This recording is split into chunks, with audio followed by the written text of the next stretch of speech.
بسم الله الرحمن الرحيم الحمد لله رب العالمين الحمد لله الذي هدانا لهذا وما كنا لنهتدي لولا أن هدانا الله أشهد أن لا إله إلا الله وحده لا شريك له وأشهد أن محمدا عبده ورسوله اللهم صل على محمد وعلى آل محمد كما صليت على إبراهيم وعلى آل إبراهيم إنك حميد مجيد اللهم بارك على محمد وعلى آل محمد كما باركت على إبراهيم وعلى آل إبراهيم إنك حميد مجيد ورضى اللهم عن الخلفاء الراشدين والصحابة أجمعين ومن تبعهم بإحسان إلى يوم الدين أما بعد السلام عليكم ورحمة الله وبركاته.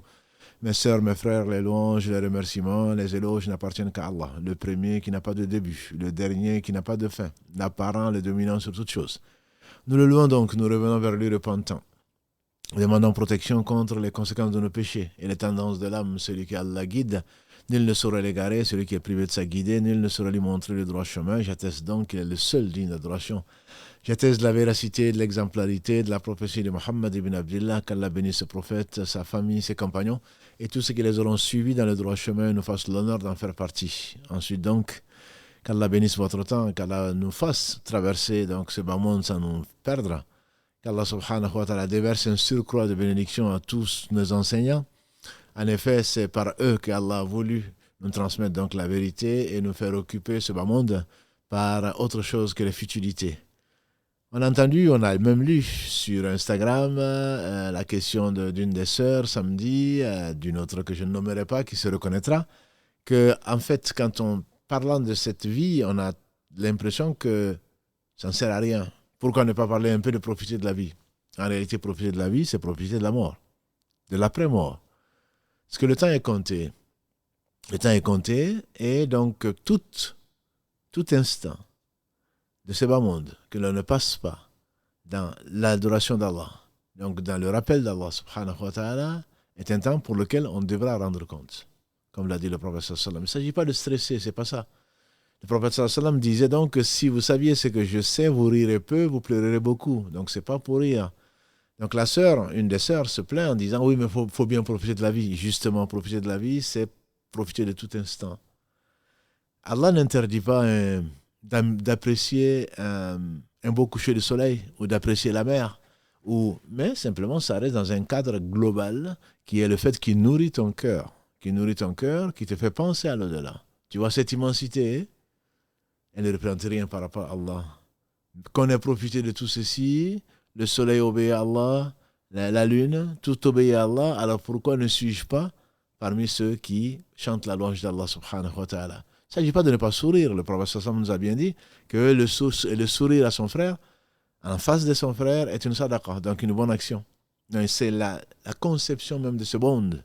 Ce bas monde qui, s'il pesait aux yeux d'Allah subhanahu wa ta'ala le poids de l'aile d'un moustique, Allah n'en aurait pas fait profiter un seul instant un incroyant.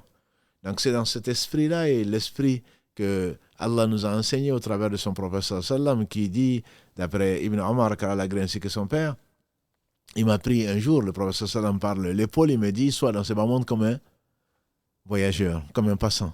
Donc il ne s'agit pas de s'installer, d'aller prendre une maison à crédit, d'aller passer son temps compter à des futilités. Il ne s'agit pas de ne pas prendre du plaisir. Parce que le plaisir même, en réalité, le vrai plaisir, celui qui sert dans ce bas monde, dans l'au-delà, c'est bien le rappel d'Allah subhanahu wa ta'ala. C'est le rappel d'Allah subhanahu wa ta'ala qui est, comme le disait Ibn Qayyim, quand il fasse miséricorde, le rappel d'Allah, c'est le diplôme de l'amitié. L'amitié avec Allah subhanahu wa ta'ala. En effet, que dit Allah subhanahu wa ta'ala dans le hadith Qudsi rapporté par Abu Dhar, qu'Allah l'agrée, hadith sur lequel nous sommes souvent revenus, les alliés d'Allah, je me fais, dit Allah, l'ennemi de celui qui je déclare plutôt la guerre à celui qui se fait l'ennemi des uns de mes alliés. En effet, il dit, mon serviteur ne se rapproche de moi. Est-ce qu'il y a mieux que de rechercher le rapprochement d'Allah? Est-ce que quelqu'un de rapproché d'Allah peut être malheureux? Non, certainement pas. Alors, ce n'est pas un rapproché d'Allah. Encore une fois, Allah est amour. Allah, il aime. Allah rapproche ceux qu'il aime. Et donc, l'islam est amour, j'allais dire. Et donc, on ne peut pas imaginer un croyant qui soit malheureux. Il est triste parce qu'il est humain, parce qu'il est touché par ce qu'il n'aime pas. Et justement, le rappel d'Allah est cette soumission, cette satisfaction de ce que Allah subhanahu wa ta'ala aime et agrée. Si Allah a décrété une chose, sa sagesse l'a impliquée. Sa volonté l'a dictée. Sa toute-puissance l'a réalisée. Et donc, on ne peut pas imaginer un acte gratuit, y compris, comme on l'a dit souvent, dans la création de Shaitan, sur ce qu'il mérite. Donc, qu'est-ce que tu vas avoir comme bonheur dans ce bas monde si ce n'est pas au travers donc, de ce qu'Allah aime et agrée. Tout est permis dans l'islam, nous l'avons souvent dit, tout est permis dans l'islam, sauf ce qui est interdit dans les mu'amala, dans tout ce que tu fais. Et comme me rappelait une sœur, le corps est une sadar et le corps est une amana. Allah nous a confié justement nos organes, Allah nous a confié. Donc la personne, le prophète sallam a dit, Allah aime voir les traces de ses bienfaits sur son serviteur. Ce n'est pas parce que tu es dans ce bon monde que tu t'habilles en haillon, que tu fais semblant de porter des choses que les gens n'aiment pas. Non, c'est presque de l'ingratitude. C'est pas de l'adoration. Faire croire que l'on ne voit pas sur toi alors que tu as des milliers d'euros, des millions d'euros dans les comptes, ou autre chose, et te contenter, de vendredi en particulier, d'habiller, soit déchiré, soit le jour de la fête, puisque vendredi c'est notre fête, le jour de l'Aïd, le fête, l'Aïd al-Adha, te contenter, t'habiller comme un jour normal, venir à la mosquée avec un pyjama, c'est pas du tout ça. Ça, c'est pas de l'adoration. Par contre, porter et remercier Allah pour t'avoir donné ce qu'il t'a donné, sachant que le meilleur vêtement, c'est la piété, comme on l'a vu la semaine dernière. Le meilleur vêtement, c'est la piété. Mais le fait de la piété n'est pas contradictoire avec le fait donc de s'habiller correctement. Je n'ai pas dit d'aller acheter des baskets à 1000 euros, ni des costumes qui n'en sont même pas, ou des tenues avec des marques qui ne couvrent rien, en fait. Quand on voit les défilés de mode, etc., toi, tu vas les acheter à milliers d'euros, ça ne couvre même rien. Non seulement c'est du gaspillage, et Allah n'aime pas le gaspilleur, et en plus de cela, ça ne couvre rien. Et tu vas désobéir à Allah subhanahu wa ta'ala quand tu vas le porter dans un milieu inapproprié.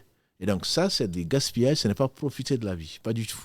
Allah nous a éprouvés, il a créé la mort et la vie pour cela, il a donné à certains les moyens de satisfaire à certains besoins de ce moment, d'autres en ont été privés pour leur bien, par sagesse d'Allah subhanahu wa ta'ala, mais si Allah t'a doté d'une beauté physique, il faudrait la mettre en évidence. Il faudrait remercier Allah, mais pas bien entendu à faire la prostituée ou à faire le don juan, à vouloir séduire tout un chacun. Non, il faut le garder dans son cadre. Et Ibn Abbas, Kalalagré, disait j'aime que ma femme se fasse belle pour moi et j'aime me faire beau pour mon épouse. Voilà, donc il ne s'agit pas de ne plus se laver ou se laver qu'une fois par semaine, de ne plus se parfumer quand dans un environnement qui est permis, de ne plus s'habiller, de ne plus vivre tout simplement. Non, il ne s'agit pas de ça. Il s'agit simplement de savoir que c'est Allah aime, comme l'a dit le prophète sallam, que son serviteur mange et le remercie, qu'il boive et qu'il le remercie. Parce que le remerciement, comme le disait l'imam Ahmad, c'est la moitié même de la foi. Et l'autre moitié étant la patience. Et donc, remercier Allah subhanahu wa ta'ala est une forme d'adoration, que dis-je, c'est ce pourquoi il a mis en exergue un certain nombre d'adorations.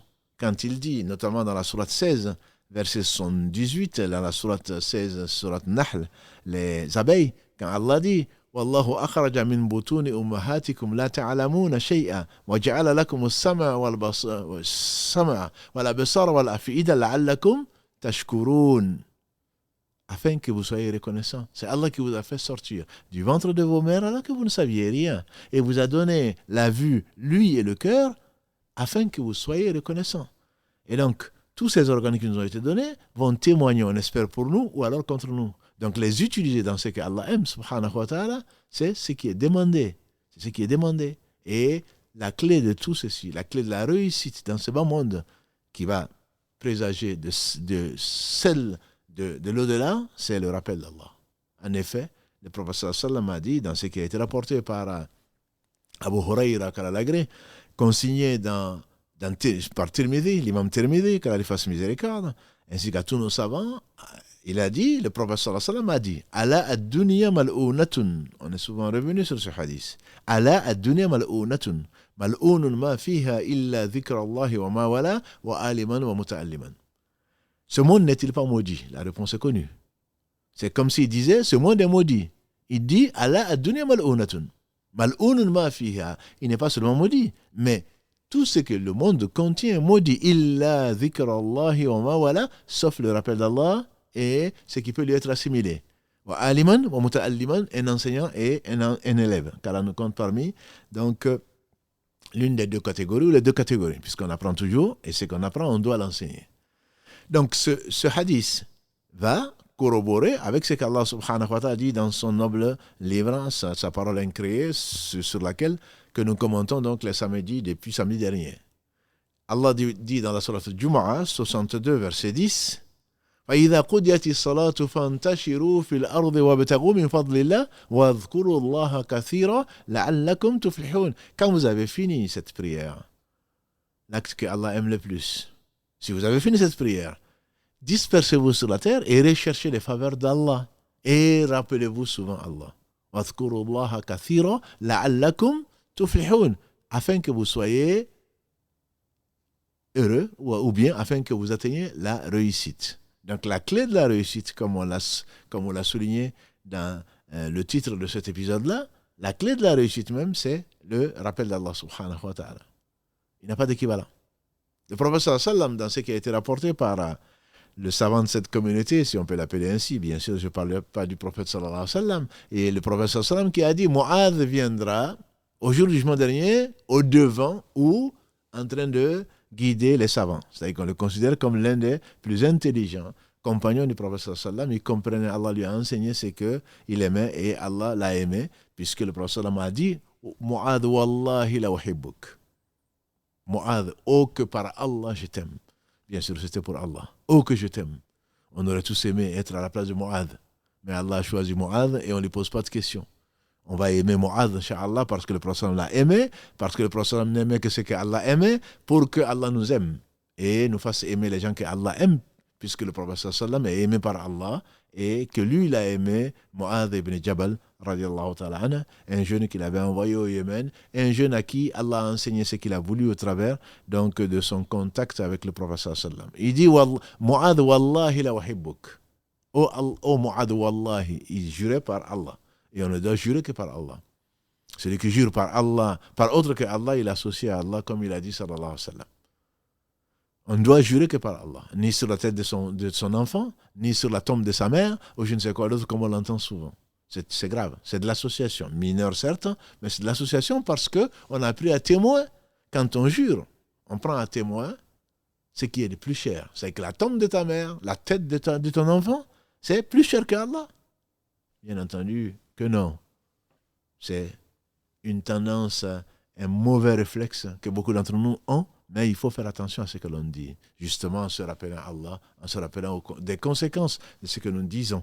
Le prophète sallallahu n'a-t-il pas dit, l'homme peut prononcer un mot sans y faire attention. L'homme peut prononcer un mot sans y faire attention.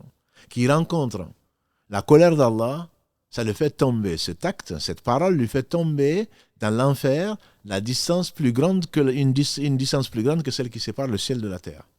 De même, dans une version du hadith, l'homme peut dire un mot par lequel il n'imagine pas cette récompense qui est le fait de se rapprocher d'Allah subhanahu wa ta'ala, alors que c'est un mot qui a plu à Allah subhanahu wa ta'ala, qui lui a inspiré, tout bien venant de lui, et ça le rapproche d'Allah subhanahu wa ta'ala. D'où l'importance du rappel encore d'Allah. Il a dit à Mu'adh, Wallahi la uhibbuk. Oh Mu'adh, Wallahi, je t'aime. Qu'Allah nous aime. Il dit, La tadharana ya Mu'adh, n'abandonne pas, ne le délaisse pas. Mu'adh, à la fin de chaque prière, de dire, Allahumma duburu kulli salah, de dire, Allahumma inni ala dhikrika wa shukrika wa husni ibadatik. Il a commencé par là. Oh Allah, assiste-moi, parce qu'il y a de bien que par Allah. Wa ma bikum min ni'matin fa min Allah. Sourate 16 encore, verset 53. J'espère que Allah nous fera aimer cette sourate, il la fera relire et surtout en tirer beaucoup de bénéfices. On appelle la sourate des bienfaits. Sourate 16, verset 53. Wa ma bikum min ni'matin. Allah dit, vous n'avez aucun bien si ce n'est de la part d'Allah. Tout bienfait vient d'Allah subhanahu wa ta'ala. Et qu'est-ce qu'il a dit? Wallahi Mu'adh, Wallahi uhibbuk. Je t'aime, ne néglige pas à la fin de chaque prière de dire Allahumma inni. Oh Allah, assiste-moi. Allah, dhikrika. Pas avoir plus de pain, pas avoir plus de notoriété, pas avoir plus d'argent, même pas de la longévité. Il dit, Allahumma inni, oh Allah, il commence par quoi? Ala dhikrika, par ton rappel, de me rappeler souvent de toi. Ala shukrika, parce que quand on se rappelle Allah, on ne peut pas ne pas le remercier. Celui qui ne remercie pas Allah est un ingrat, et Allah n'aime pas les ingrats. C'est la même racine, on a vu, quand on a commencé cette série, cette nouvelle série sur ce bas monde, que kafara, d'où on tire donc le sens d'ingratitude, c'est couvrir un bienfait, couvrir quelque chose, comme le paysan le fait en couvrant donc les grains qui ont été sémés dans la terre et en remettant de la terre dessus.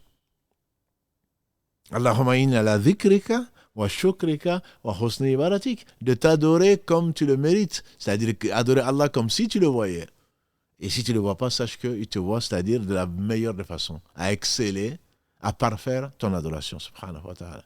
Donc je disais, ce Mu'adh, il nous rapporte un hadith qui est rapporté par l'imam Ahmad, l'imam Tirmidhi, Ibn Majah et Al-Hakim, qu'Allah fasse tous miséricorde.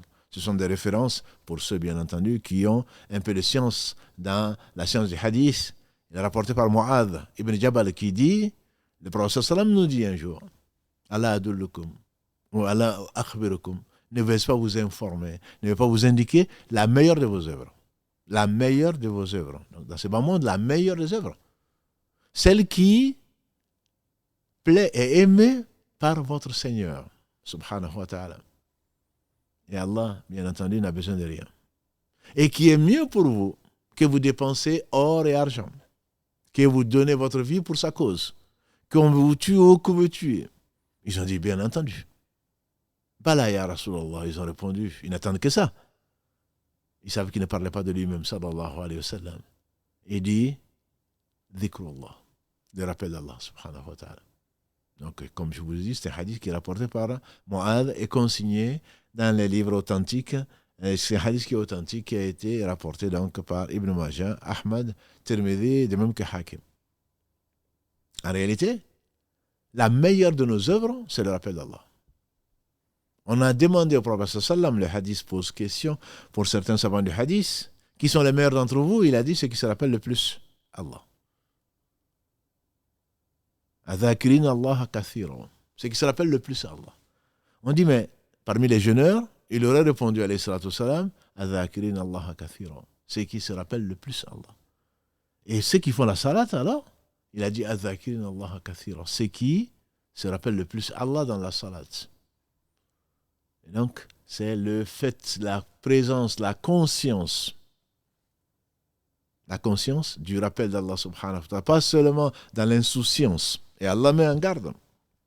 Dans la sourate 59 Al-Hashr, verset 19, quand il dit وَلَا تَكُونُوا كَالَّذِينَ نَسُوا اللَّهَ فَأَنْسَاهُمْ أَنفُسَهُمْ أُولَٰئِكَ هُمُ الْفَاسِقُونَ. Ne soyez pas, c'est la suite du verset que le prophète sallam récitait souvent, Ya ayyuhalladhina amanu ittaqullaha wal tanzur nafsum ma qaddamat lighad. C'est tout à fait dans notre sujet. Ô vous les croyants, craignez Allah et que chaque âme voit, que chaque âme considère ce qu'elle a avancé pour demain, ce qu'elle a investi dans ce bas monde, l'investissement durable sur lequel tu seras interrogé, qui va te profiter ou pas. Fal tanzur nafsum ma qaddamat lighad. Wattaqullah, inna Allaha khabirun bima ta'malun. Dans le verset 18, Allah est parfaitement informé. Il n'a besoin de rien de ce que vous faites. Wala takunu, ne soyez pas kalladhina nasullah, ceux qui ont oublié Allah. On dit là, le sens est ceux qui ont été indifférents au rappel d'Allah. Parce que Allah n'en veut pas, ne tient pas rigueur à la communauté de Muhammad sallallahu alayhi wa sallam pour des choses qu'elle a oubliées, elle s'est trompée, ou alors elle a fait par contrainte. Allah les a laissés à eux-mêmes. Allah n'oublie pas, bien sûr. Allah les a oubliés, entre guillemets. Il les a laissés à eux-mêmes. Le sens est là, Allah n'oublie pas. Il ne somnole pas, il ne dort pas. Il est parfait dans son essence, dans ses noms et attributs et dans tous ses actes. Donc Allah ne n'oublie pas. Mais Allah les a laissés comme oubliés. Ulaïka humul fasiqoun, voilà les pervers. Ceux-là sont des pervers. Ceux qui ont oublié Allah, ce sont des pervers. Ceux qui ont oublié Allah, c'est parce qu'Allah les a laissés à eux-mêmes, parce qu'ils ont mérité, parce qu'il est juste, ils ont mérité qu'il les laisse à eux-mêmes, c'est-à-dire à suivre leur passion. À suivre leur passion. Ils sont emprisonnés sans le savoir. Ibn Taymiyyah, qu'Allah fasse miséricorde, on le fait dire, mon paradis, c'est mon cœur. Mon paradis, c'est mon cœur. Que je sois emprisonné, comme ce fut son cas, et le cas de beaucoup d'hommes croyants, qu'ils soient emprisonnés, il dit, moi j'emporte mon paradis avec moi. C'est avec mon cœur. Où que je sois, je suis avec mon paradis. Et c'est lui qui, on disait un de ses élèves, Ibn Qayyim, qu'Allah fasse miséricorde, ainsi que son enseignant, à tous nos savants, c'est lui qui, disait Ibn Qayyim, restait une bonne partie de la matinée en train de se rappeler Allah subhanahu wa ta'ala, faire des dhikr. Il restait sur place, alors qu'il était en prison. C'est Ibn Qayyim est rentré en prison, comme vous le savez, pour pouvoir apprendre auprès d'un homme de science, n'en déplaise aux ennemis d'Allah, ennemis d'eux-mêmes, en train de critiquer un homme qui a donné sa vie pour Allah subhanahu wa ta'ala. En tout cas, c'est comme ça que les gens de la Sunna le considèrent. Il a été emprisonné pas parce qu'il a volé, pas pour autre chose que parce que il a pu se tromper, bien entendu. Kul bani Adam khata, a dit le prophète sallam. Chaque fils d'Adam est soumis à l'erreur. Wa khayral khata'in at-tawwabun. Les meilleurs de ceux qui font des erreurs, c'est ceux qui reviennent de leurs erreurs. Celui qui ne revient pas de ses erreurs, c'est un orgueilleux. C'est un orgueilleux. Et Allah a promis, d'après Ibn Mas'ud, il a entendu le prophète sallam a dit, ne rentre pas au paradis celui qui a tant soit peu d'orgueil. Et le prophète sallam a dit, l'orgueil, quand un homme était là, il a dit, Ya Rasulallah, on aime tous être bien habillés, avoir de beaux habits, avoir de belles chaussures. Il a dit, non, l'orgueil, c'est pas ça. L'orgueil, c'est le fait de refuser la vérité. Comment Allah te fait voir la vérité, il te la refuse. Ça, c'est de l'orgueil. Et le fait de se croire meilleur que les gens, comme Satan, sur ce qu'il mérite, ça lui a valu l'enfer pour l'éternité. Et donc, je disais, Allah subhanahu wa ta'ala a voulu que les gens qui pensent à eux-mêmes, c'est ce qu'ils ont gagné, c'est le rappel d'Allah subhanahu wa ta'ala. On dit qu'Ibn Taymiyyah, donc, il restait, il n'est pas le seul, mais il restait, on dit, jusqu'à la moitié de la matinée en train de se rappeler Allah. C'est une façon, c'est un exercice pour dompter son âme, mais ce n'est pas vraiment ça le dhikr. Puisque nous pensons qu'il faut prendre le chapelet, prononcer le nom d'Allah ou autre chose pendant tant de minutes et on est content. Mais c'est une façon juste de se rappeler Allah subhanahu wa ta'ala, d'imposer, de comment bien commencer sa journée, comment on prend un petit déjeuner. Et d'ailleurs, il disait, Ibn Taymiyyah, si je ne fais pas ça, je perds mes forces. J'ai besoin, c'est la nourriture du cœur, dirait quelqu'un d'autre. C'est la nourriture du cœur. Le prophète sallam a dit, d'après Abu Musa al-Ashari, l'exemple de celui qui se rappelle Allah et de celui qui ne se rappelle pas Allah, c'est comme le mort et le vivant. C'est comme le mort et le vivant. Ou dans une version, une maison où on se rappelle Allah, fait du dhikr, et une maison où on ne se rappelle pas Allah, c'est comme le mort et le vivant. On dit le mort, c'est quoi? Une maison qui est morte, c'est la tombe. C'est la tombe. La personne est morte. Son cœur est mort, on a billah. Et donc le prophète sallam, quand il disait, ce monde n'est-il pas maudit? Maudit, ce qu'il contient, sauf le rappel d'Allah, et ce qui peut lui être assimilé. Inch'Allah, on verra ce qui peut lui être assimilé. Le rappel d'Allah, disait notre mère Aïcha, elle rapporte ça du prophète sallam dans un hadith rapporté par l'imam Ahmed, par l'imam Tirmidhi, par l'imam Al-Hakim, qu'Allah le fasse miséricorde, et Abu Daoud. Les quatre ont rapporté ce hadith, notre mère Aïcha. Le prophète sallam a dit, c'est pour faire le rappel d'Allah que Allah a voulu qu'on fasse la prière, qu'on fasse le tawaf, pour ceux qui, donc le tour de la Kaaba, quand on est au pèlerinage, hein, et le fait également de lapider les 3 stèles aujourd'hui, qu'on appelle les stèles de Shaitan. C'est pour se rappeler Allah, en réalité. En fait, l'obéissance à Allah subhanahu wa ta'ala n'est pas destinée à nous humilier. C'est destiné à nous rapprocher, à nous rappeler Allah. Allah dit à son prophète Moïse, alayhi salatu wassalam, Aqimi salat li dhikri. Surat Taha 20, verset 14. Et célèbre la prière pour te rappeler de moi. Ce n'est pas automatique, ce n'est pas administratif. J'ai fait la prière. Non, si ta prière ne t'a pas rappelé Allah, C'est pour cela peut-être que le prophète sallam disait, là, chacun d'entre vous n'aura de sa prière que la moitié, le tiers, le quart, jusqu'au 10e. C'est là où tu es présent, là où ton cœur est présent. La langue, certes, de beaucoup d'entre nous, on a le chapelet, généralement, mais on évoque plutôt Allah, et en réalité, le cœur est absent.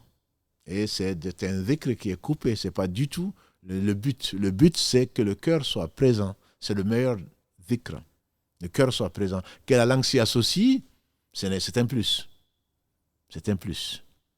Mais en fait, le dhikr concerne tous les organes. Le dhikr des yeux, c'est la contemplation. Ma sœur qui pense profiter de la vie. Allah dit dans la sourate 3, verset 190 et suivant, Inna fi khalqi samawati wal ardi wa ikhtilafi al-layli wan nahari la ayatin li ulil albab. Il y a dans la création des cieux et de la terre, dans l'alternance des jours et des nuits, des signes pour les gens qui ont quelque chose dans le cœur, pour les intelligents. Qu'est-ce qu'il dit Allah? Alladhina, ceux qui yadhkuruna Allah qiyaman wa qu'udan wa ala junubihim wa yatafakkaruna fi khalqi samawati wal ard rabbana ma khalaqta hadha batila subhanak faqina adhaban nar. Ceux qui debout, assis, couchés font du dhikr, se rappellent Allah, se rappellent dans qiyaman qu'udan wa ala junubihim wa yatafakkaruna, ils réfléchissent dans la création des cieux et de la terre. Rabbana, Seigneur, notre Seigneur, ma khalaqta hadha batila, tu n'as pas créé ça en vain. Subhanak, pureté et gloire à toi. Faqina adhaban nar, préserve-nous du châtiment du feu. Donc si le dhikr des yeux, c'est le fait de voir quelque chose, de dire Subhanallah, gloire et pureté à Allah. Gloire et pureté à Allah qui a tout créé sans besoin. Qui, quand tu veux qu'une chose soit, il suffit qu'il dise soit et la chose elle est. Donc le fait de regarder le dhikr des yeux, c'est la contemplation de ce qui est permis, bien entendu.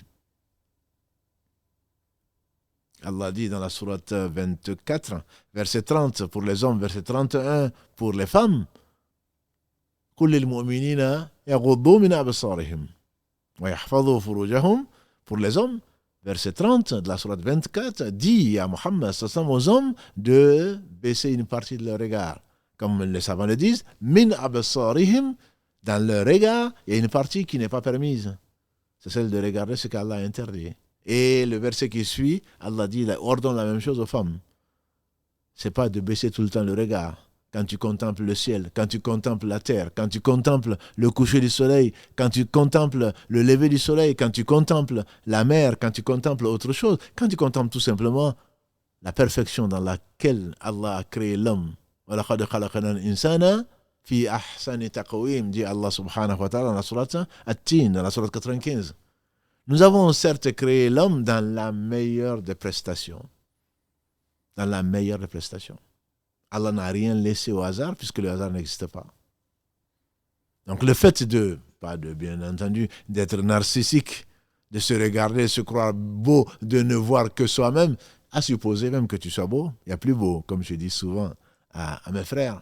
Youssouf, alayhi salatu salam, le prophète Youssouf, pour lequel le prophète sallam a dit qu'il était le meilleur des hommes, prophète, fils de prophète, donc Israël, petit-fils de prophète, donc Isaac, arrière-petit-fils de l'ami d'Allah, et Ibrahim, alayhim salatu salam ajma'in.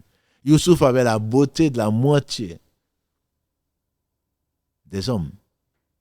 Et on comprend comment des femmes ont été séduites. Et quand elles les ont vues en Égypte, elles ont dit Ma hadha bashar, in hadha illa malakun karim. Ce n'est pas un homme, celui-là, quand elles l'ont vu.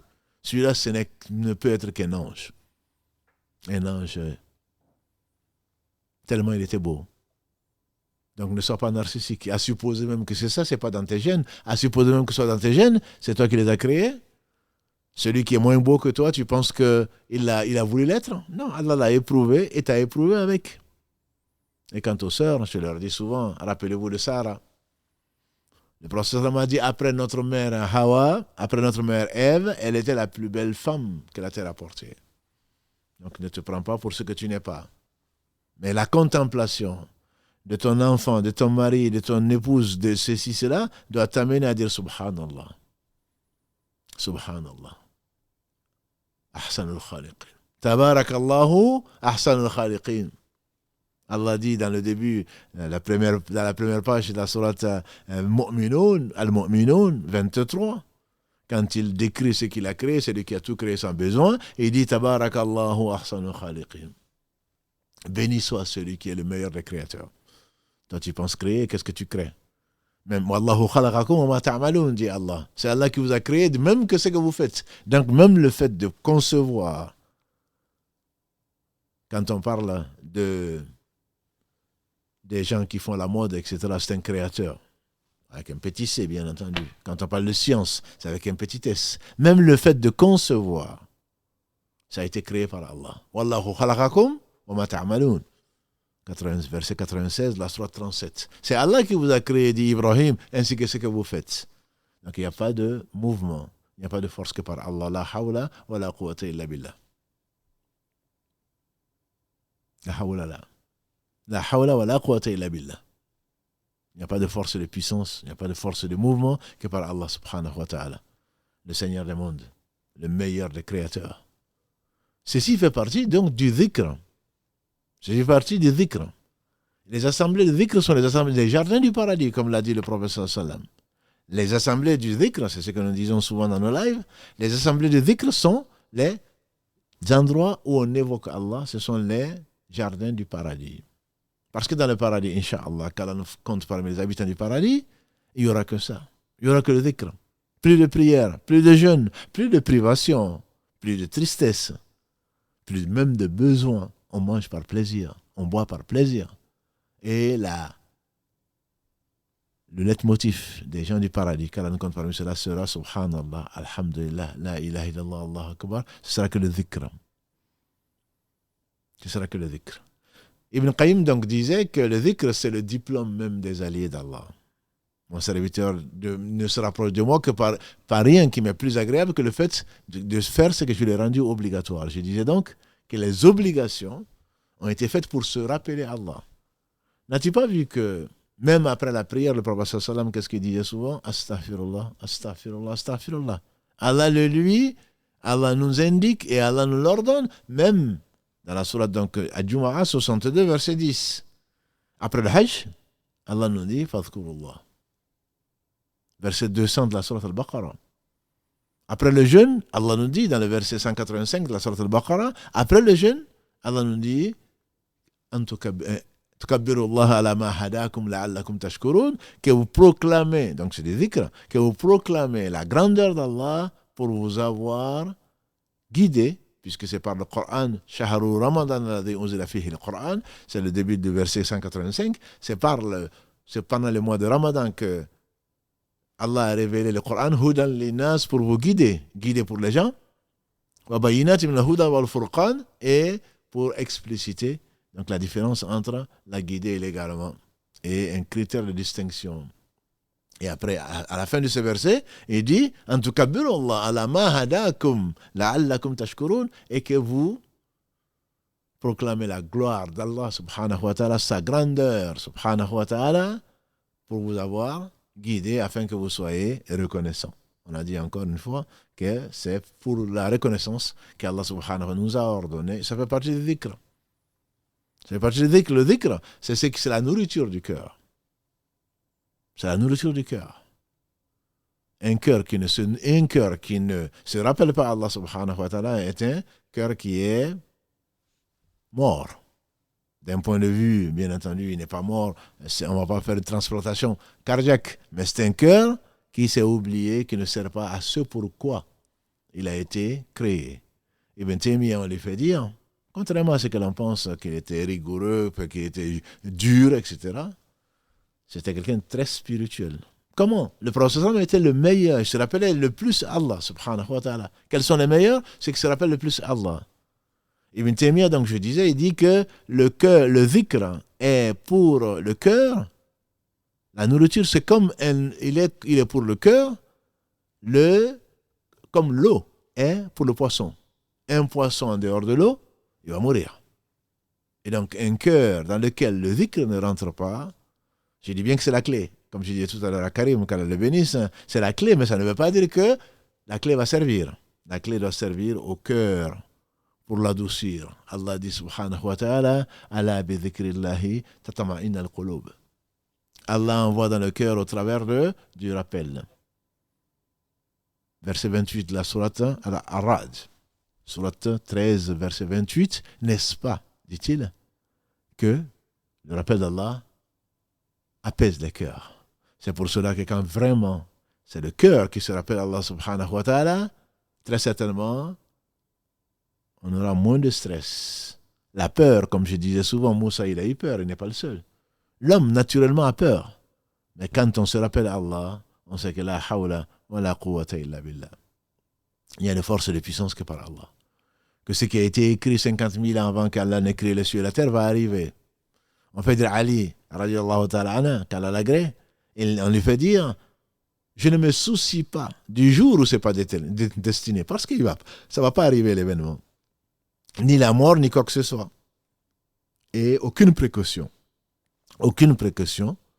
ne va t'empêcher de subir ou de voir ou de faire ce qui a été décrété. Aucune précaution ne peut empêcher d'arriver ce qu'Allah a décrété dans sa sagesse 50 000 ans avant qu'il ait créé les cieux et la terre. Donc pourquoi s'en faire? Pourquoi prendre des calmants et des calmants? Pourquoi en prendre autant? Parce qu'on stresse. Si ça va arriver, j'ai une panique, j'ai ceci, rappelle-toi Allah. Allah bi dhikrillahi tatma'inna al-qulub. N'est-ce pas que c'est par le rappel d'Allah que le cœur il s'apaise? Allah subhanahu wa ta'ala décrit les croyants. Dans la sourate 8, Al-Anfal, verset 2, innamal mu'minuna alladhina. Les croyants sont seulement ceux qui, idha dhukira Allah, innamal mu'minuna alladhina idha dhukira Allah, wajilat qulubuhum. Leur cœur se met à frémir. C'est un organe qui vit. Il y a des cœurs vivants, il y a des cœurs malades et il y a des cœurs qui sont morts. Wajilat qulubuhum. Dès qu'ils se rappellent Allah, c'est une arme contre Shaitan. C'est une arme contre Shaitan. N'as-tu pas entendu le prophète sallam dire que quand on appelle à la prière, quand on fait l'adhan, Shaitan part, il fuit, hein, jetant un pet. Et quand on arrête d'appeler Allah, subhanahu wa ta'ala, il revient. Il va t'amener des waswas. Alladhi yuwaswisu fi sudurin nas. Il va venir dans ta poitrine, n'oublie pas ceci, n'oublie pas cela. Il dit au point que on ne sait même plus où est-ce qu'on en est dans la prière. Donc le but de la prière, du jeûne, du hajj, de toutes les adorations, ce n'est pas autre chose que parce qu'Allah t'a voulu du bien, ma sœur, qui t'a voulu du bien, mon frère, pour que tu te rappelles de lui. Quand tu te rappelles de lui, forcément, le cœur il s'apaise. Quand tu te rappelles de lui, Shaitan il s'en va. Ceux qui craignent Allah subhanahu wa ta'ala, quand ils sont touchés, Allah dit quand ils sont frôlés, quand ils sont frôlés par un groupe de shaitan, voilà qui se rappellent. Et les voilà qui voyaient parfaitement la situation.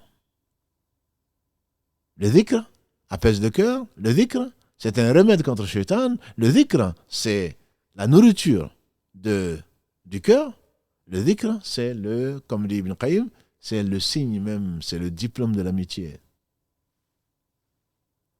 Donc ce dhikr n'est pas seulement ça, ça apporte combien de hasanat.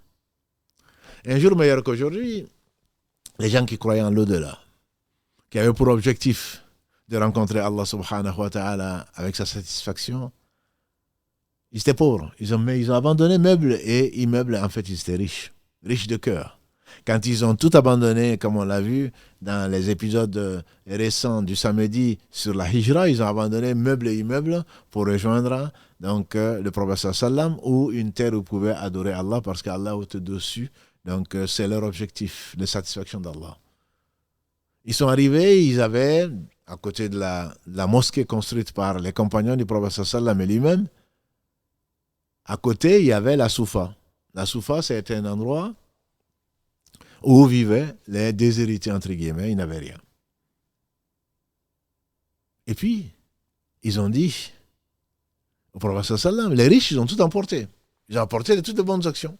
Ils prient comme on prie, ils jeûnent comme on jeûne, et en fait, ils dépensent de leurs biens, ce que nous, on n'a pas. Le prophète leur a dit, est-ce que vous ne voulez pas que je vous dise une chose? Si vous la faites, vous allez dépasser tous ceux qui en feront moins. Vous allez rattraper ceux qui ont fait, ceux que vous n'avez pas fait. Et vous allez dépasser ceux qui n'auront pas fait autant. Ils ont dit, bah là, il y a Rasulallah, bien sûr, il y a un messager d'Allah.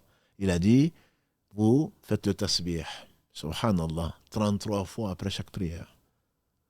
Le tahmid, alhamdulillah, 33 fois. Le takbir, Allahu Akbar, 33 fois. Et ensuite, vous finissez par le 100, ça veut dire qu'en disant une fois, la ilaha illallah wahdahu la sharika lah, nul être digne d'adoration si ce n'est Allah sans associé, lahul mulku wa lahul hamdu, à lui appartient la louange et la royauté, wa huwa ala kulli shay'in qadir. Personne ne vous atteindra en niveau, en degré, sauf celui qui en fait autant. Et personne ne vous dépassera sauf celui qui en fera autant. Ils étaient contents, on peut imaginer. Ils dépassent les riches alors qu'ils n'ont pas dépensé. C'est comme Allah le dit dans la sourate Mutaffifin, dans la sourate 83. Que rentrent en compétition les gens qui veulent, qui sont conscients que ce jour viendra et qui veulent les degrés les plus élevés, les élevés du paradis. C'est qui rentrent en compétition, pour cela, parce qu'ils croient au paradis. Donc ils cherchent les plus hauts degrés. Donc les pauvres voulaient dépasser les riches, et c'est naturel. N'as-tu pas vu qu'Omar voulait dépasser Abu Bakr à Tabouk, quand il a amené, divisé sa richesse en deux, richesse matérielle, j'entends. Quand le prophète sallam a dit qu'aujourd'hui, celui qui donne à Allah, il a amené la moitié. Parce qu'il dit, ce jour-là, je vais dépasser Abu Bakr.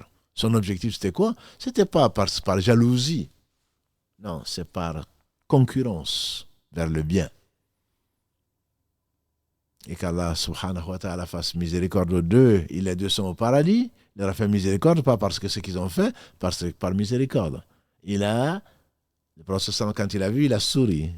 Il a dit, Omar, qu'est-ce que tu amènes? Il dit, voilà ce que j'amène. La moitié. Et qu'est-ce que tu as laissé? La moitié à ma famille. Et après cela, il n'y a pas de hasard. On voit cet homme mince, mais le meilleur d'entre eux. Ce n'est pas une question de poids. Le meilleur d'entre eux est arrivé avec, j'imagine, quelque chose de très peu, matériellement parlant, qui occupe très peu de volume. Et le prophète m'a souri, il dit, et toi, Abu Bakr, qu'est-ce que tu as amené? Il a dit, je n'ai que ça.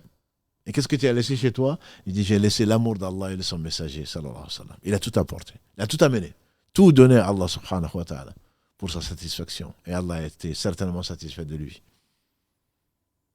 C'est lui à propos de qui? Et qui a demandé au prophète sallam, qui a parlé des 8 portes du paradis, la porte de la charité, la porte de Ar-Rayyan pour le jeûne, la porte de, il a dit, que mon père et ma mère soient sacrifiés pour toi, ya Rasulallah.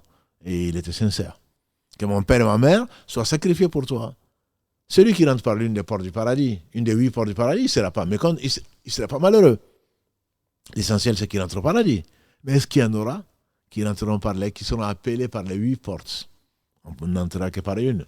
Mais honorés par Allah subhanahu wa ta'ala, les 8 portes du paradis demandent à ce qu'ils rentrent, espèrent qu'il va choisir l'une des 8 portes pour entrer.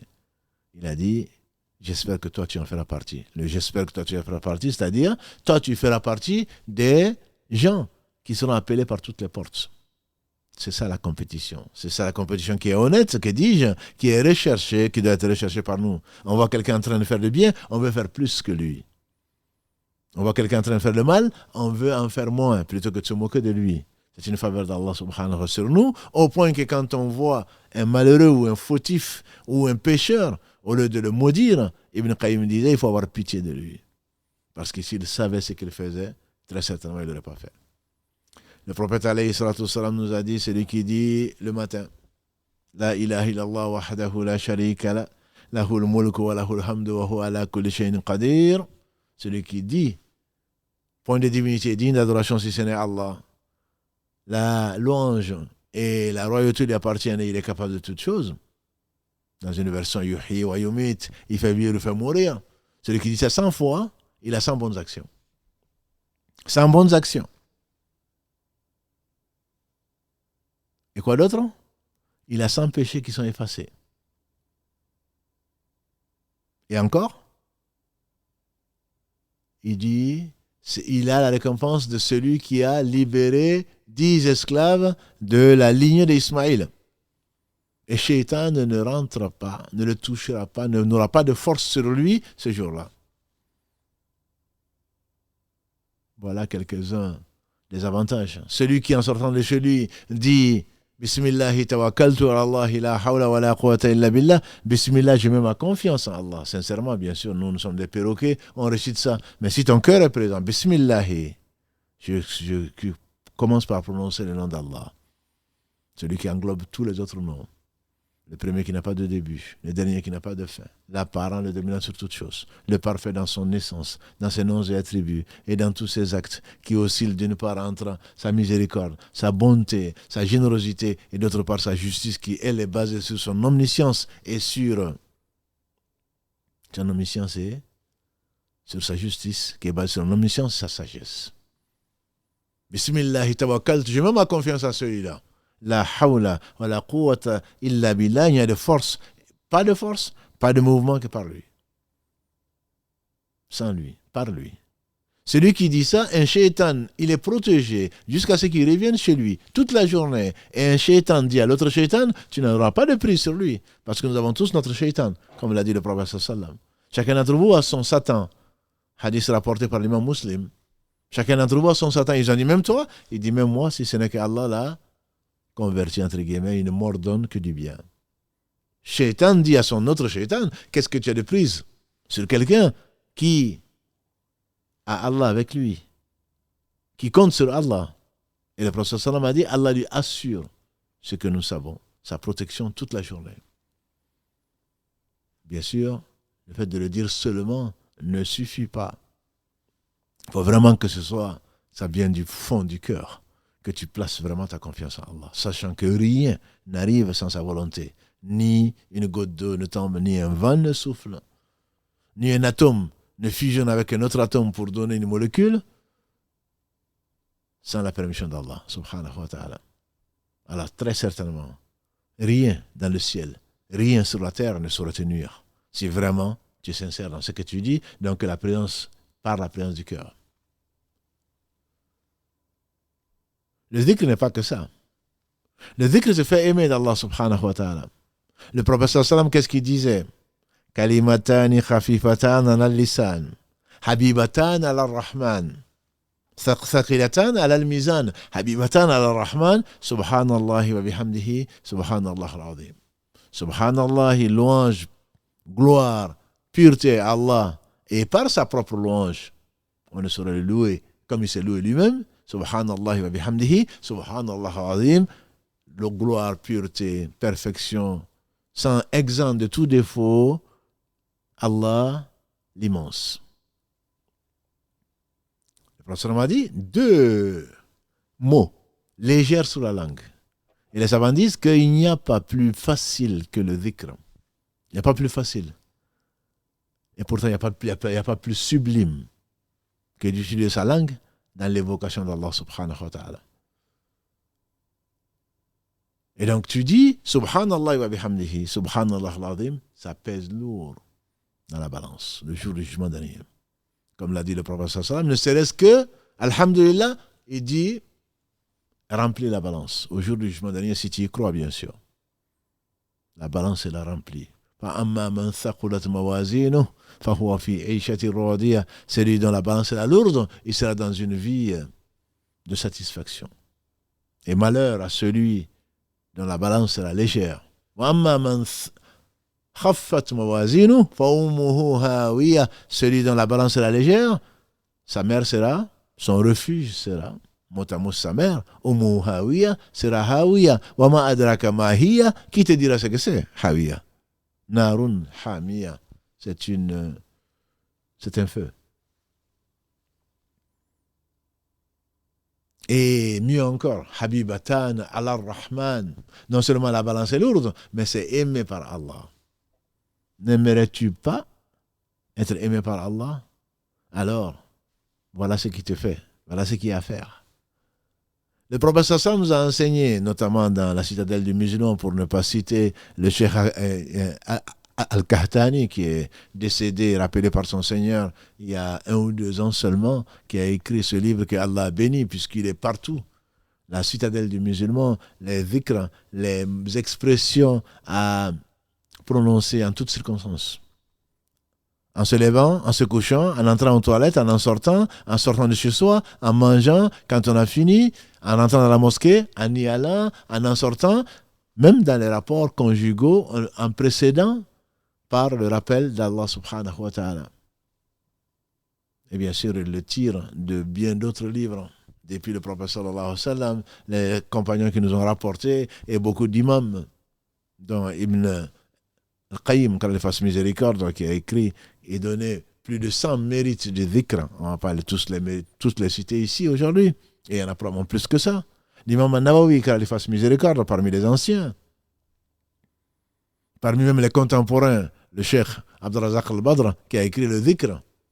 Tous les savants savent que le dhikr, c'est la clé du bonheur dans ce bas monde. C'est la clé. Le dhikr a des dents, qu'on ne verra pas aujourd'hui, faute de temps. Mais le dhikr, sans le dhikr, il n'y a pas de bonheur. Tout est maudit, comme l'a dit le prophète sallam. Allah dunya mal'ounatun mal'ounun ma fiha illa dhikr Allah wa ma wala. Le dhikr d'Allah est ce qui peut lui être assimilé. Qu'est-ce qui peut lui être assimilé? C'est tout ce qui rappelle Allah. Quand notre live, on espère, Inch'Allah, fait partie de ça. Quand on parle de halal et haram, ça fait partie. Et quand on parle d'Allah subhanahu wa ta'ala, Allah nous évoque dans une assemblée meilleure, comme l'a dit le prophète sallallahu alayhi wa sallam. Et comme Allah subhanahu wa ta'ala le dit lui-même, dans la sourate Al-Baqarah, il dit « Fadhkuruni adhkurukum » Évoquez-moi et je vous évoquerai. Les savants ils ont expliqué ça par quoi? Évoquez-moi au travers de l'obéissance. On a dit que toute obéissance est faite pour se rappeler Allah. Évoquez-moi par votre obéissance et je vous évoquerai par ma miséricorde, par ma récompense, par mon pardon. Et Allah nous évoque auprès des anges rapprochés, les porteurs du trône et le reste. Et qui es-tu, fils d'Adam, fille d'Adam, pour qu'Allah t'évoque? Et pour que tu puisses évoquer Allah, il faut que ce soit Allah qui t'évoque, qui veuille bien t'évoquer.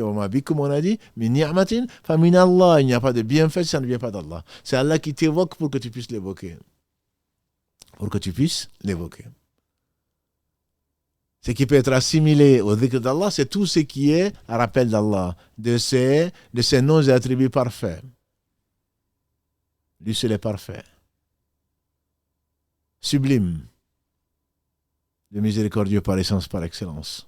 Le généreux, le donateur, le pardonneur. Le beau, l'omniscient, l'omnipotent. Que dis-je? On ne saurait jamais louer Allah comme il se doit. Et c'est pour cela qu'il a envoyé, entre autres, ses messagers, leur a enseigné ces noms sublimes. Et tous ces noms sont beaux. Par lesquels on l'invoque. On s'humilie. Si le cœur n'est pas là, ça ne sert pas à grand-chose. Que d'invoquer Allah, Allah, donne-moi ça, si tu veux. Et on a le cœur attaché à quoi? À autre que Allah. On a le cœur attaché à... C'est pour cela que le chapelet n'est pas forcément le meilleur moyen. On en a parlé un samedi. Le meilleur moyen pour invoquer Allah, bien que on n'a pas dit que c'était quelque chose d'interdit. Cependant, il y a mieux. Le prophète nous a dit de faire participer nos doigts au rappel, mais surtout le cœur. La langue, certes, on a dit que c'est le rappel de la langue, bien entendu, c'est évoquer Allah. C'est parler de lui comme nous sommes en train de le faire, mais il n'y a pas de moment précis seulement à ces moments-là, comme je vous disais, pour que l'âme soit soumise, pour que l'âme soit domptée, soit satisfaite. Ya ayatun nafsu mutamainna, ô âme apaisée, irji'i ila rabbiki radiyatan mardiya, retourne auprès de ton Seigneur, agréé et que tu agrées. À la fin de la sourate 89, la sourate al-Fajr.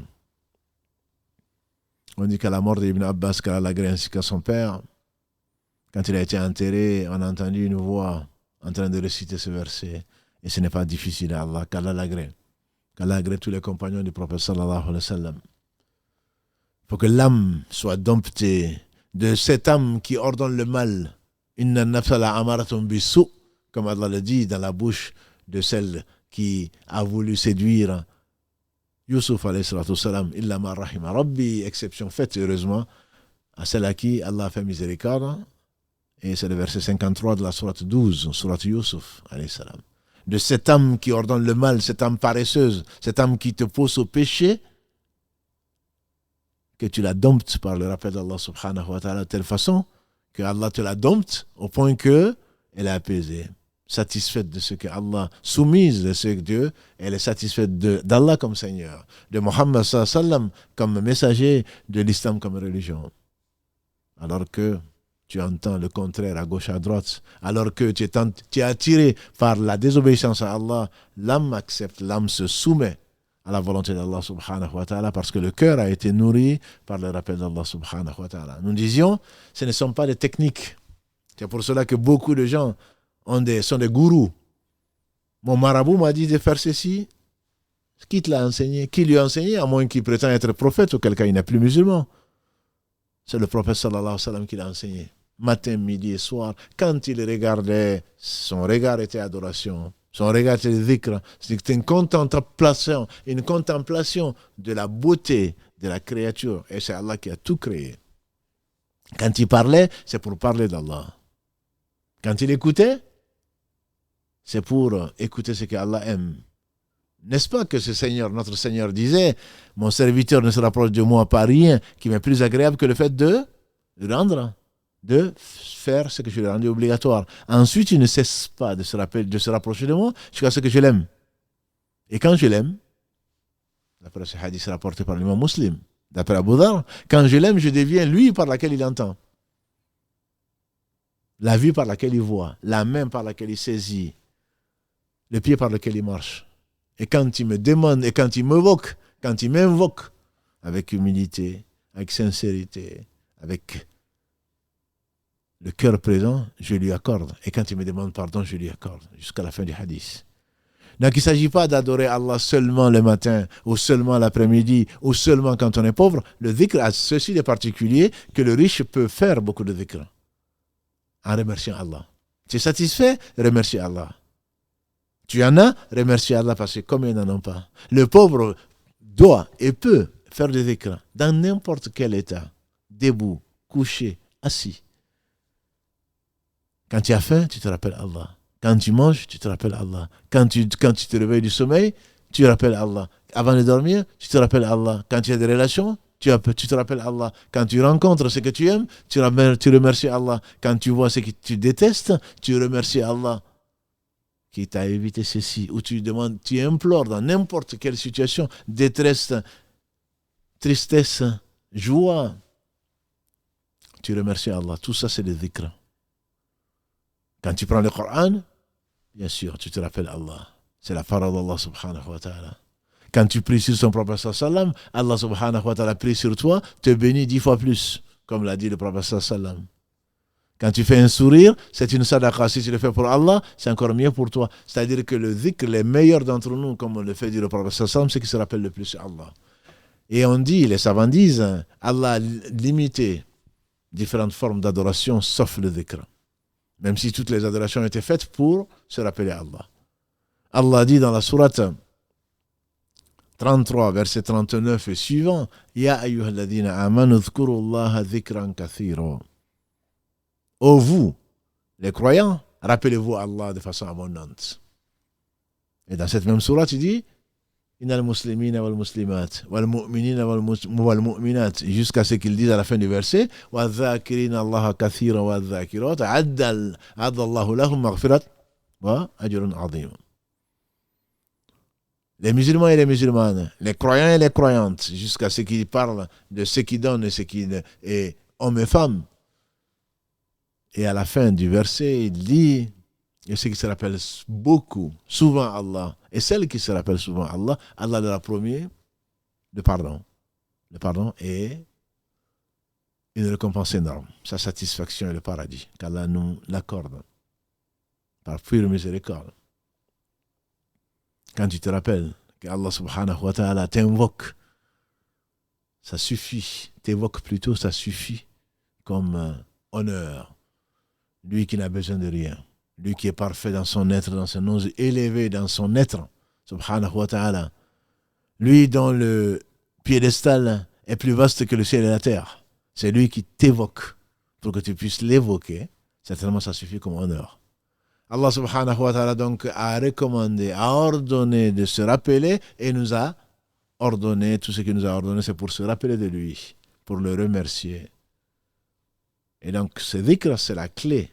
C'est la clé, on disait, donc, ça, de la réussite. Adhkurullaha kathiran la'allakum tuflihun. On a commencé par cela. Rappelez-vous beaucoup Allah. Après la prière.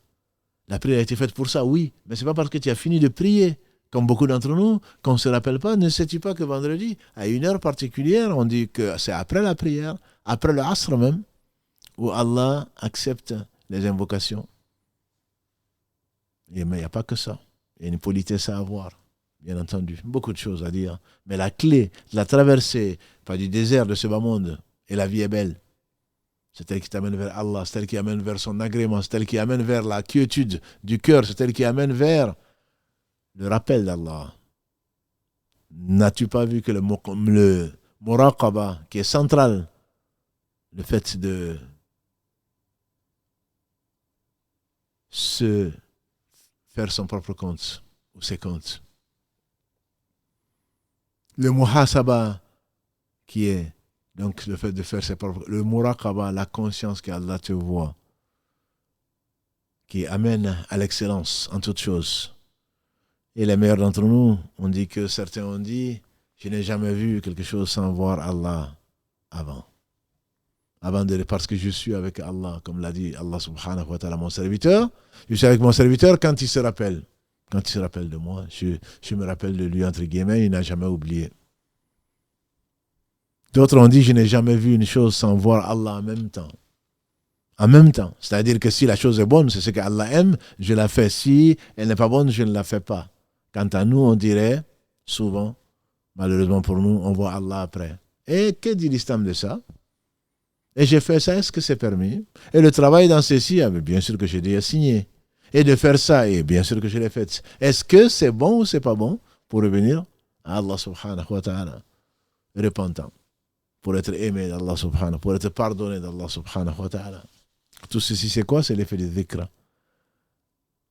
Se rappeler Allah 5 fois par jour par la prière, en espérant que le cœur est là. Se rappeler Allah le matin depuis la prière du Fajr jusqu'au lever du soleil, comme les meilleurs d'entre nous, pour qu'Allah leur accorde et qu'il nous accorde une umrah qui soit acceptée, rester et apprendre, on espère, dans notre live ou ailleurs.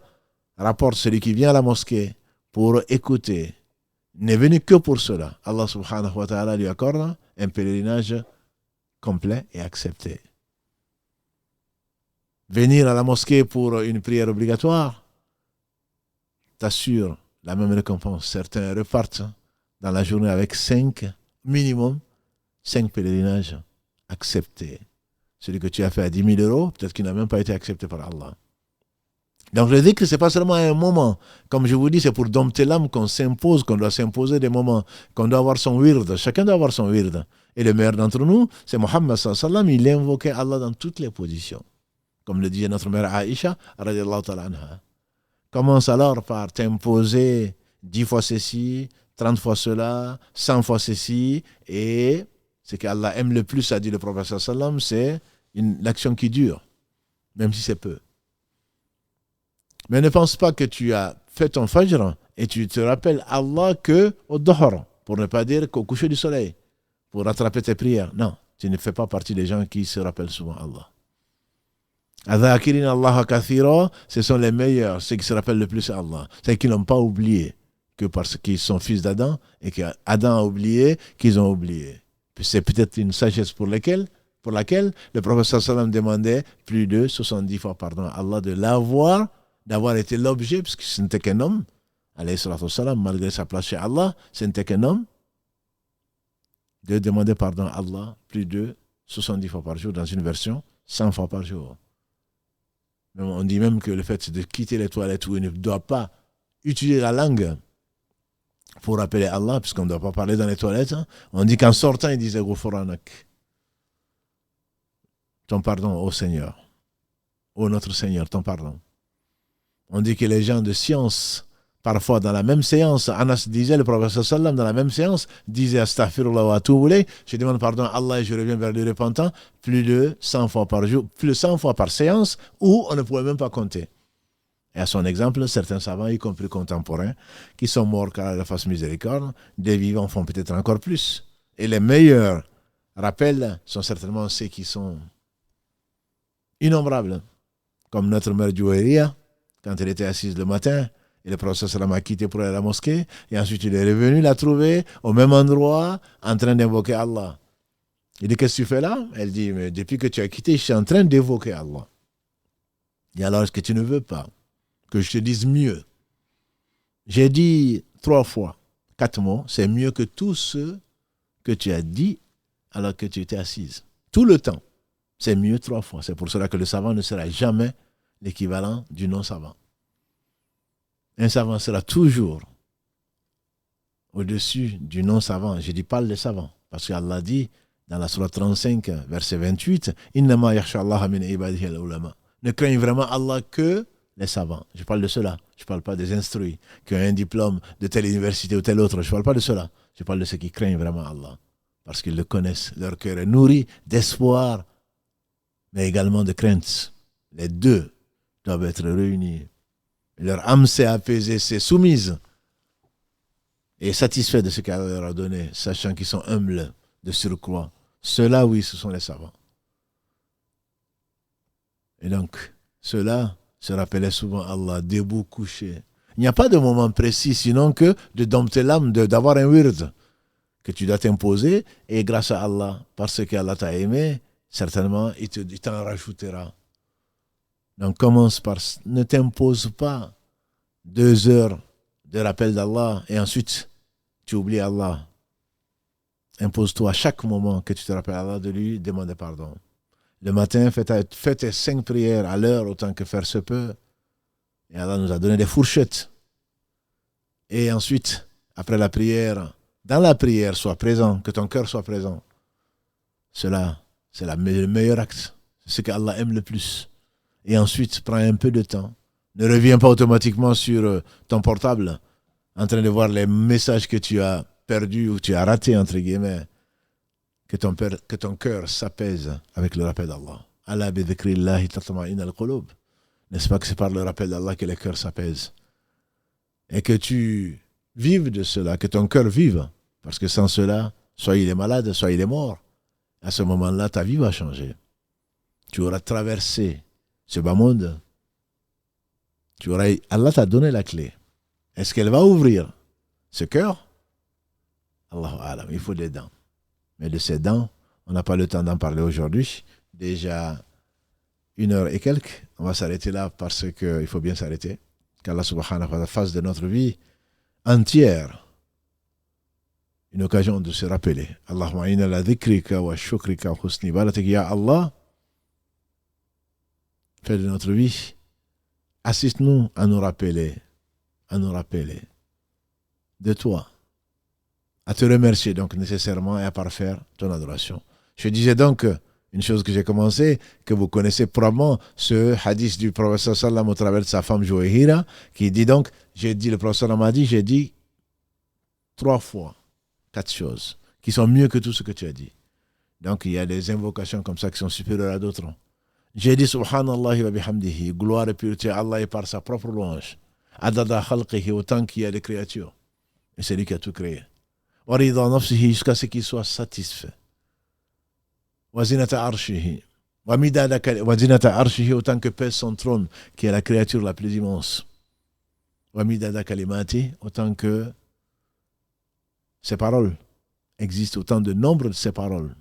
Et donc il y a quelques formules comme ça qui ne vont pas t'exempter de faire encore plus de dhikr, mais qui vont te rapporter beaucoup plus. Un jour meilleur qu'aujourd'hui. Abu Umama Kalalagré.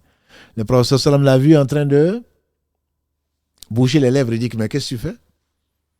Il dit, je suis en train de me rappeler Allah. Il dit, est-ce que tu ne veux pas que je te dise une chose qui est meilleure que tout ce que tu diras dans la journée et dans la nuit? Il dit, bien, voilà, certainement. Il dit, Alhamdulillahi adada khalqi. Alhamdulillahi ma khalaq. Alhamdulillahi ma khalaq. Louange, éloge et remerciement à Allah autant qu'il a créé. Connais-tu, ma soeur, mon frère, ce que Allah a créé, le nombre de ce qu'il a créé? Adada ma khalaq. Alhamdulillahi mil'a ma khalaq. Alhamdulillahi, donc, louange, éloge, remerciement à Allah, la contenance de ce qu'il a créé, de sept cieux, et bien plus. Alhamdulillahi, adada ma fi samawati wa ma fi al-ard. Alhamdulillahi, autant de créatures qu'il y a dans les cieux et sur la terre. Alhamdulillahi, adada ma ahsa kitabu. Alhamdulillah, autant que son livre contient, ce qu'il contient d'écriture, ce que son livre a compté. Alhamdulillahi ala ma ahsa kitabu. Alhamdulillahi, louange, remerciement et éloge à Allah de ce que le livre contient. Alhamdulillahi adada kulli shay. Alhamdulillahi, autant de toutes choses, autant de nombre de toutes choses. Allah c'est le nombre, bien sûr. Alhamdulillah mil'a kulli shay. Et alhamdulillahi, la contenance de toutes choses. Il a dit, et tu dis subhanallah autant de fois. Tu dis subhanallah autant de fois. Allah seul sait. C'est mieux que tout le dhikr que tu fais, de jour comme de nuit. Mais cela ne veut pas dire, parce qu'Allah t'a donné ça, justement, pourquoi tu ne vas pas multiplier ton rappel d'Allah? Si vraiment tu t'es rappelé Allah, et Allah, comme le disait Ibn Taymiyyah, qu'il fasse miséricorde, Allah est remerciant. Allah est reconnaissant. Si tu fais des actes, et que tu vois que tu n'as pas envie de faire plus, que tu n'es pas meilleur, c'est qu'Allah ne les a pas acceptés. Parce que si Allah accepte, il va forcément te récompenser. Et la récompense du bien est certainement le bien. Si tu fais du bien, Allah va te faire aimer le bien. Que des gens, comme on entend, il a fait la prière ensuite, il a arrêté. Il jeûnait, après il a arrêté. Il faisait du bien, ensuite il a arrêté, c'est mauvais signe. Ça veut dire qu'Allah n'a pas accepté. C'est mauvais signe pour nous. Allah n'a pas accepté. Si le fait de faire du bien ne t'amène pas à faire du bien, c'est qu'Allah n'a pas accepté. En tout cas, c'est le signe que Allah subhanahu wa ta'ala n'a pas accepté. Si Allah l'avait accepté, il te remercierait, il te récompenserait par plus que ce que tu as fait. Parce que c'est lui qui t'a inspiré. Quand ton Seigneur a proclamé, si vous me remerciez, je vous en rajoute. Alors, ça paraît vrai. S'il ne nous en a pas rajouté, c'est qu'on ne l'a pas remercié. On l'a remercié peut-être que par la langue. Le cœur n'y était pas. Or, le cœur, c'est ce morceau de chair, comme l'a dit le prophète sallam, qui, quand il est saint, tout le corps est saint. Et quand il est corrompu, c'est tout le corps qui est corrompu, indiquant à 3 reprises sa poitrine. Qu'Allah bénisse ce prophète, sa famille, ses compagnons. Et tous ceux qui les auront suivis dans les droits chemins nous fassent l'honneur d'en faire partie. Par eux, Allah nous a apporté tout le bien, notamment la clé de la réussite dans ce bas monde. Ce monde est maudit. Maudit tout ce qu'il contient, sauf le rappel d'Allah et ce qui peut lui être assimilé, l'enseignant et l'élève. Qu'Allah nous compte parmi les deux catégories.